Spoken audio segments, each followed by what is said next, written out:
la question du trouble du spectre de l'autisme. Mais avant d'entamer notre question, j'ai un point à vous préciser. C'est justement par rapport à l'intitulé qui a été mentionné sur votre programme, troubles psychiatriques chez l'enfant et l'adolescent.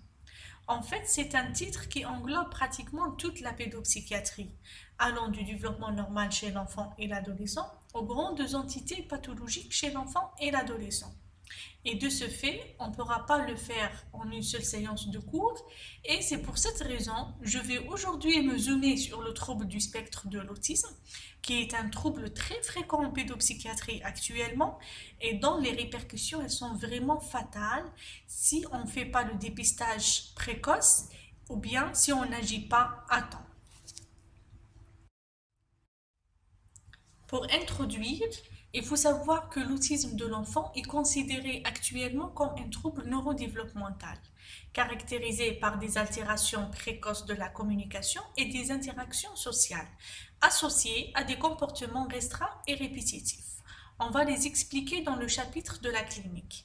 Il débute précocement avant l'âge de 2 ans et dont le dépistage se fera à l'âge de 18 mois. C'est un trouble aux origines multifactorielles. Plusieurs facteurs ont été incriminés, à savoir des facteurs organiques, facteurs environnementaux, facteurs génétiques, biochimiques, neurophysiologiques, etc. Il affecte précocement l'acquisition d'habilités et compétences diverses tout au long de la vie. On ne devient pas autiste, on est autiste, c'est-à-dire l'enfant naît avec une prédisposition à faire un trouble du spectre de l'autisme. Ce n'est pas un trouble acquis. Sur le plan épidémiologique, il faut savoir que la prévalence du trouble du spectre de l'autisme est en augmentation importante, allant de 4 à 5 pour 10 000 pour les formes les plus typiques en 1980 en France, jusqu'au 1 pour 150 ou bien 1 pour 60. Actuellement, en Algérie, nous avons environ 80 000 enfants autistes. Les raisons de cette augmentation tiennent tout d'abord au progrès dans le diagnostic, c'est-à-dire le dépistage précoce, à la modification des critères diagnostiques et des classifications, ainsi à une amélioration des méthodes d'évaluation et une meilleure formation des professionnels. Il est plus fréquent chez les garçons, avec un sexe ratio 4 pour 1. Par contre, les filles sont plus sévèrement atteintes que les garçons. Sa répartition est égale dans toutes les classes sociales. Historiquement, c'est Bleuler qui est un psychiatre suisse qui a instauré pour la première fois les termes schizophrénie et autisme. Il dériva le second terme du mot grec autos qui signifie soi-même, pour décrire l'état de repli des patients souffrant de schizophrénie. Ensuite, l'utilisation du terme autisme dans son sens actuel commença 30 ans plus tard, lorsque le pédiatre autrichien Hans Asperger adopta la terminologie de Bleuler. Ce dernier, Hans Asperger, en 1944, en Autriche, publia sa seconde thèse doctorale dans laquelle il décrivait un groupe de 4 enfants, avec un manque d'empathie, faible capacité à se faire des amis, une conversation unidirectionnelle, forte préoccupation pour des intérêts spéciaux et des mouvements maladroits. Durant la même période pratiquement, Leo Kanner en 1943 aux États-Unis, d'ailleurs c'est lui le premier qui a parlé de l'autisme infantile précoce, il a décrit le comportement de 11 enfants avec une incapacité à développer des relations, intérêt plus grand pour les objets, retard des anomalies du langage, des jeux répétitifs, désir d'humiliabilité, mémoire par cœur développée, avec une apparence physique qui est normale. Ensuite, les deux auteurs ont été séparés par la distance, mais aussi par la Deuxième Guerre mondiale. Et la thèse d'Asperger, publiée en allemand, resta longtemps inconnue jusqu'à ce qu'elle ait été traduite en anglais, ce qui la rendait immédiatement disponible. Ces idées furent disséminées plus loin par Lorna Wing en Grande-Bretagne, avec pour résultat une prise de conscience progressive que l'autisme constituait un spectre possédant un continent allant de symptômes légers à sévères et que les troubles présentés par Asperger faisaient également partie de ce continent. Voici un tableau récapitulatif de l'évolution du trouble dans les différentes classifications et au cours du temps. Le DSM-3 en 1980 a parlé du trouble global du développement. Ensuite, dans sa version révisée, il a parlé du trouble envahissant du développement, ainsi que la CIM-10, qui est la classification internationale des maladies mentales, a parlé également du trouble envahissant du développement, le DSM-4 et le DSM-4 révisé en 2000. Et depuis 2013, la dernière classification de la classification américaine des maladies mentales, dans sa 5e version, a parlé du trouble du spectre autistique. Cliniquement, comment il se manifeste le trouble? Alors, le DSM-4 a parlé du trouble envahissant du développement. Il a défini 4 critères pour le diagnostic. Tout d'abord, anomalie qualitative des interactions sociales, anomalie qualitative de la communication, intérêt restreint, activité répétitive stéréotypée, apparition des troubles avant 36 mois. Par contre, le DSM-5, il a retenu 2 critères pour le diagnostic, en regroupant les 2 premiers critères dans le DSM-4, c'est-à-dire anomalie qualitative des interactions sociales et anomalie qualitative de la communication, dans une seule rubrique, déficit de la communication et des interactions sociales, avec 3 sous-critères. Tout d'abord, déficit de réciprocité sociale ou émotionnelle. Là, l'enfant, il présente des difficultés à partager, par exemple, ses intérêts, ses émotions ou bien ses affects, jusqu'à une incapacité à initier des interactions sociales ou d'y répondre. Pour le deuxième sous-critère, déficit des comportements de communication non verbaux, exemple, les anomalies du contact visuel ou bien du langage du corps, ou bien une absence totale d'expression faciale et de communication non verbale. Le troisième sous-critère, déficit du développement, du maintien et de la compréhension des relations. L'enfant, là, il présente des difficultés à partager des jeux imaginatifs ou à se faire des amis jusqu'à l'absence d'intérêt pour les pairs. Pour le deuxième critère, qui est caractère restreint et répétitif des comportements, des intérêts ou des activités, alors, pour le premier sous-critère, caractère stéréotypé ou répétitif des mouvements. Exemple, l'enfant, il présente des écoulalies, c'est-à-dire le fait de répéter des mots ou bien des phrases après l'interlocuteur, des activités d'alignement des jouets ou bien de rotation des objets. Le deuxième sous-critère, intolérance au changement, adhésion inflexible à des routines. Là, l'enfant, il présente vraiment une détresse extrême provoquée par des changements mineurs. Également, exemple, la nécessité de prendre le même chemin ou bien de manger les mêmes aliments tous les jours. Pour le troisième sous-critère, intérêt extrêmement restreint et fixe, anormaux, soit dans leur intensité, soit dans leur but. Exemple, attachement à des objets insolites. Le quatrième sous-critère, hyper ou hyposensibilité aux stimulus sensoriels. Exemple, action de flairer ou bien de toucher excessivement les objets, ou bien une indifférence apparente à la douleur. Là, c'est un tableau récapitulatif des différents niveaux de sévérité qui ont été décrits dans le DSM-5. Alors, la sévérité, elle repose sur l'importance, bien sûr, des déficits de la communication sociale et des modes comportementaux restreints et répétitifs. Par exemple, le niveau 3, il nécessite un soutien très important. Le niveau 2, il nécessite un soutien important. Par contre, le niveau 1, il nécessite un soutien.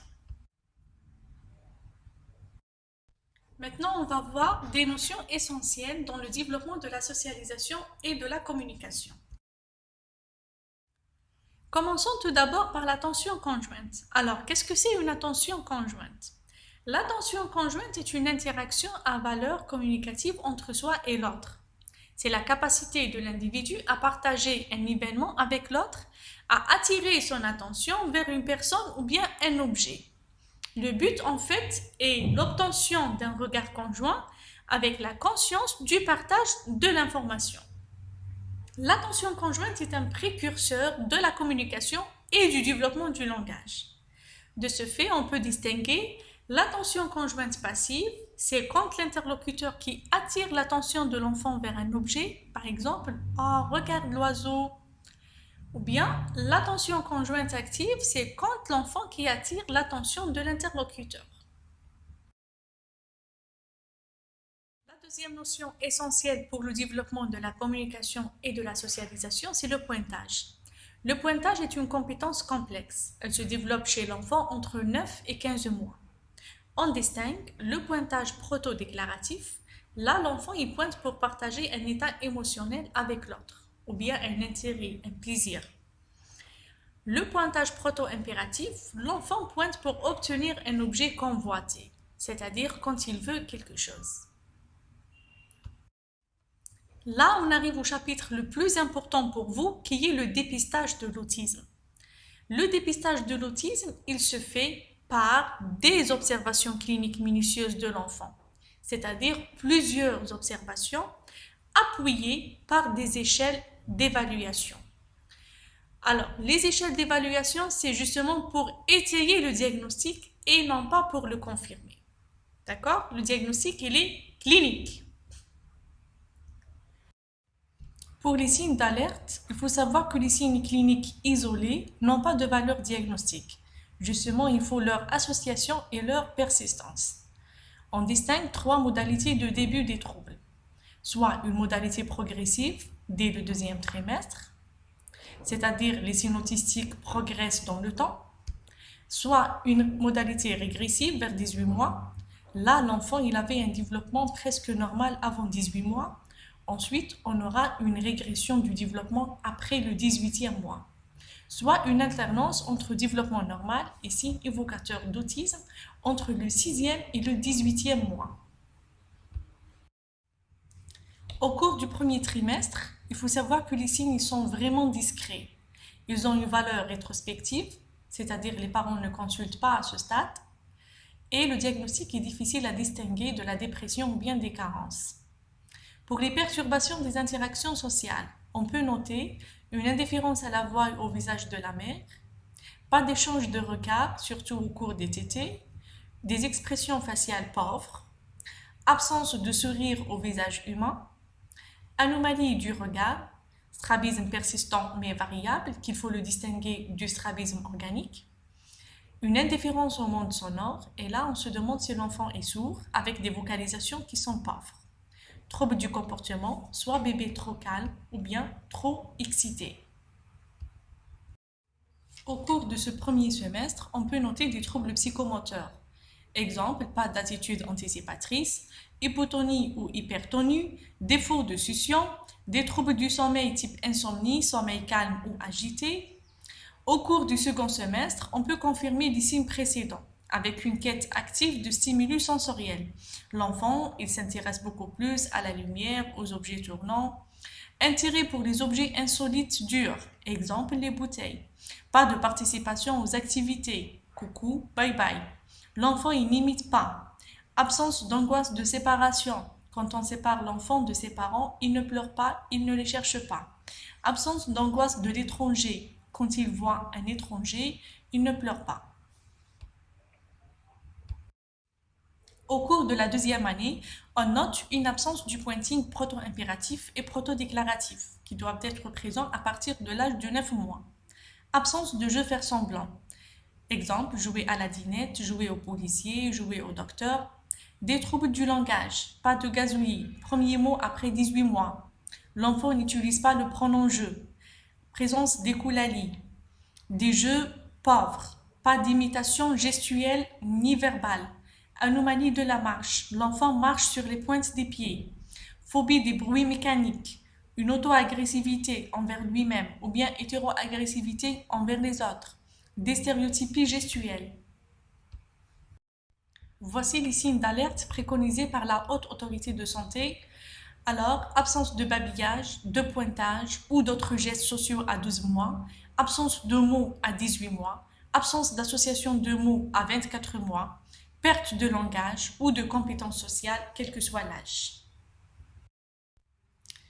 Quels sont les outils de dépistage? Nous avons deux outils. chat et un chat. Pour la chat, c'est un outil développé en Grande-Bretagne, destiné aux médecins généralistes et travailleurs sociaux. Il permet le dépistage précoce des enfants à l'âge de 18 mois, donc c'est un outil de dépistage précoce et non de validation diagnostique. Sa fiabilité est importante lorsque l'enfant est dépisté positif, mais il manque de sensibilité, c'est-à-dire il y a des faux négatifs. Il comporte 9 questions aux parents et 5 items d'observation de l'enfant par un clinicien.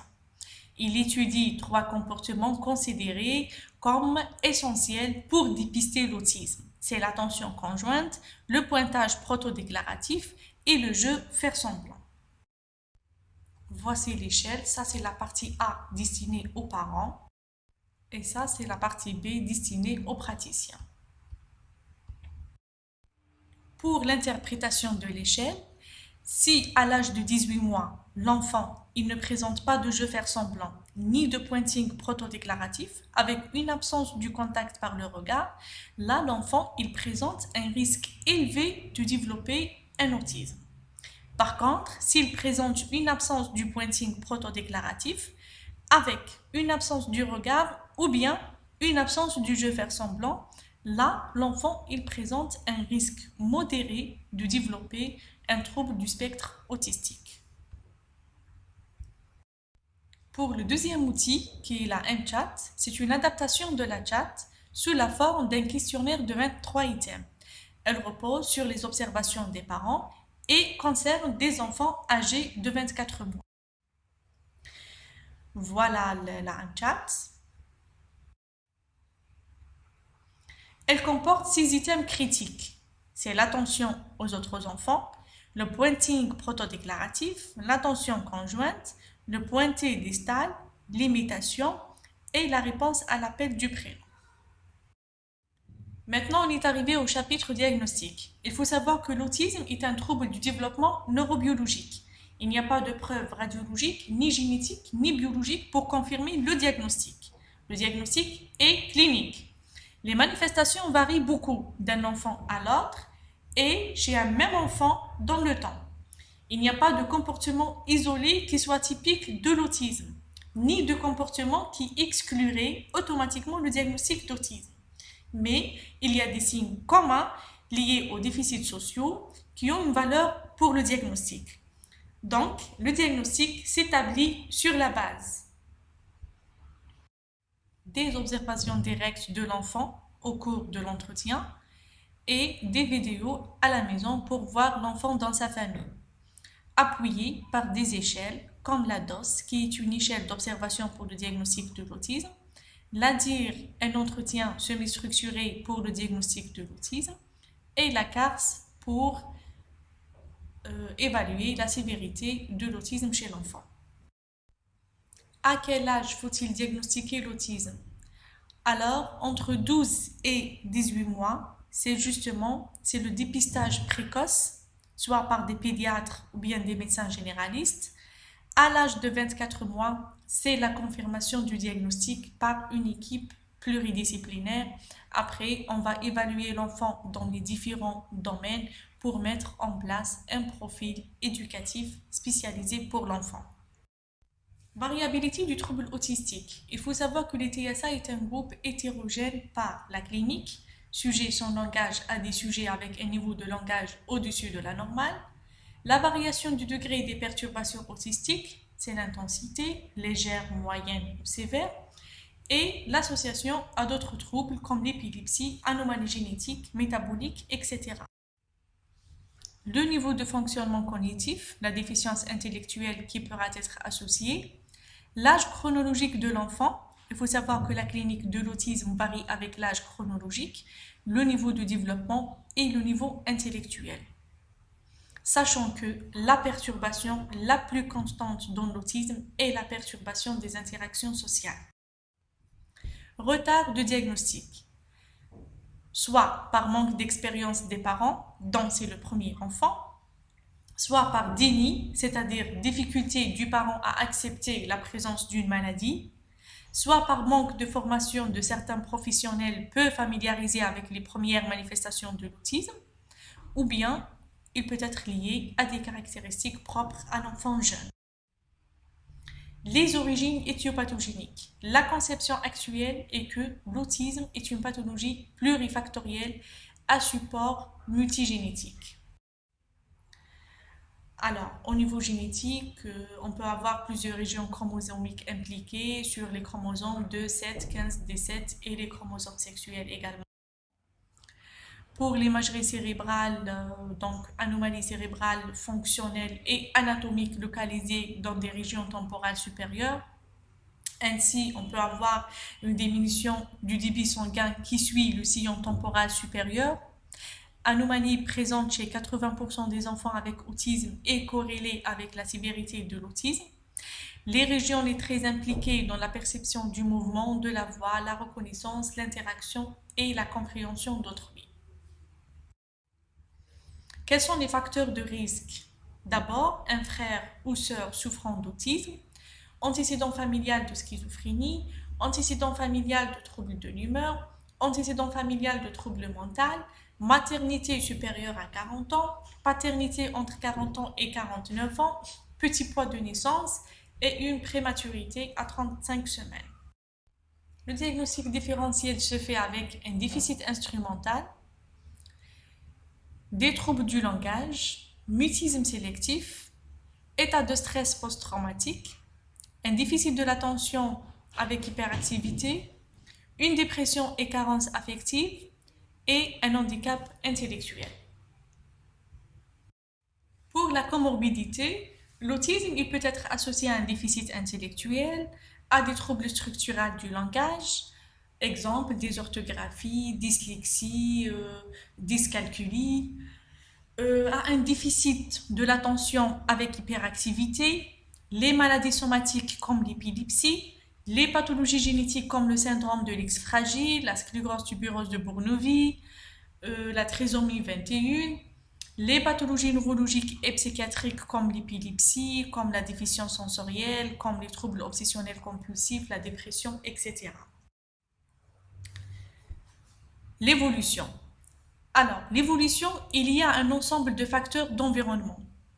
La continuité dans l'accompagnement, la pluridisciplinarité de l'accompagnement, avec une éducation adaptée, un suivi médical en fonction des besoins de la personne et la place qui est faite à la famille. La prise en charge de l'autisme. Tout d'abord, il faut informer les parents avant l'établissement du diagnostic, en évitant d'annoncer un diagnostic avant les résultats d'une évaluation pluridisciplinaire. Et il est également préférable de ne pas utiliser les termes d'autisme ou trouble envahissant du développement ou trouble du spectre de l'autisme chez un enfant de moins de 2 ans. Informations après l'établissement du diagnostic. Les informations données doivent être les plus exhaustives et les plus précises possibles. Dans les cas où il est difficile d'établir avec précision le diagnostic, il est important de donner un cadre diagnostique tel que trouble du développement et une explication doit être donnée aux parents sur les raisons de ces imprécisions et une évaluation ultérieure doit être proposée. La prise en charge des patients présentant un TSA doit être la plus précoce possible, c'est-à-dire juste après le dépistage et même avant l'annonce du diagnostic, par une stimulation intensive et continue, adaptée à la sévérité du TSA et aux comorbidités, multidisciplinaire par un pédopsychiatre, orthophoniste, psychologue et coordonnée par un médecin référent. Pour les prises en charge non pharmacologiques, les méthodes de prise en charge les plus reconnues, c'est l'ABA, le TEACH, qui sont des programmes psycho-éducatifs, le PECS, autres programmes comme Floortime, Denver, etc. Le travail en réseau entre les différentes structures d'accueil, comme les CATTP, centres d'accueil thérapeutique à temps partiel dans les services spécialisés en pédopsychiatrie, comme chez nous par exemple, association de parents d'enfants autistes, les CMP, la scolarité spécialisée selon les cas, ou bien dans des classes ordinaires avec une AVS, prise en charge orthophonique, ergothérapeutique ou de psychomotricité, c'est toujours selon les cas. Les prises en charge pharmacologiques. Il n'existe pas à ce jour aucun traitement curatif des troubles du spectre de l'autisme. Les traitements pharmacologiques sont symptomatiques et permettent de traiter les comorbidités fréquemment associées, comme par exemple les antipsychotiques de deuxième génération en cas d'hétéroagressivité ou bien d'auto-agressivité sévère ou bien du trouble du sommeil rebelle à l'hygiène de vie. Les interventions comportementales sont les interventions de première intention. En conclusion, l'évolution des connaissances dans le domaine de l'autisme est considérable et entraîne des modifications dans les pratiques des soins. Malgré ces avances, les inconnues scientifiques sont encore nombreuses et l'importance de la recherche est majeure sur le plan fondamental du fonctionnement cérébral et psychologique, mais aussi sur le plan épidémiologique et clinique, avec une priorité urgente de mieux évaluer les effets des interventions sur l'évolution des enfants. Et je vous remercie pour votre attention.